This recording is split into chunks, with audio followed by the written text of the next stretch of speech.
যে বলছিলাম যে রাকিব হোসেন কিন্তু আমার পিছনে পড়ে আছে।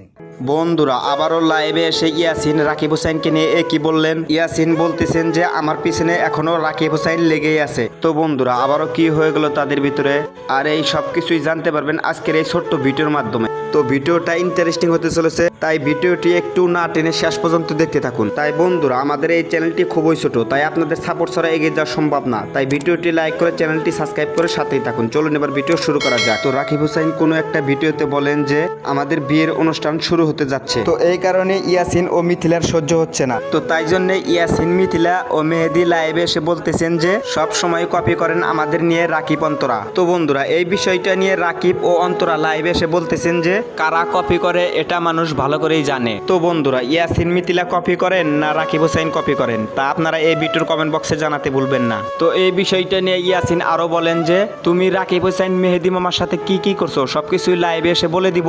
লাত্তিটা গ্রুপ থেকে বাই করে হইছো তুমি মেহেদি লয় কি করছো এগুলো কয়ে দিমু সব লাইভে আইসা। আর আমাকে আর মিথিলাকেই তুমি ঠকাইছো। তো এই বিষয়টা নিয়ে রাকিব হোসেন বলেন যে কে কাকে ঠকাইছে এটা মানুষ ভালো করেই জানে। তো রাকিব হোসেন আরো বলেন যে সব সময় আমাদের কপি করে এবং আমাদেরই বলে আমরা নাকি কপি করি। তো বন্ধুরা আসলে কি রাকিব হোসেন কপি করেন নাকি ইয়াসিন, মিথিলা কপি করেন, তা আপনারা এই ভিডিওর কমেন্ট বক্সে জানাতে ভুলবেন না। আর হ্যাঁ, আপনারা কার ফ্যান, কাকে আপনাদের ভালো লাগে। আর আপনি যদি রাকিব হোসেন টিমের ফ্যান হয়ে থাকেন তাহলে ভিডিওটি লাইক করে চ্যানেলটি সাবস্ক্রাইব করে সাথেই থাকুন, কেননা রাকিব হোসেন টিমের সকল বিস্তারিত আপডেট সবার আগে আমরা এই চ্যানেলের মাধ্যমে দিয়ে থাকি।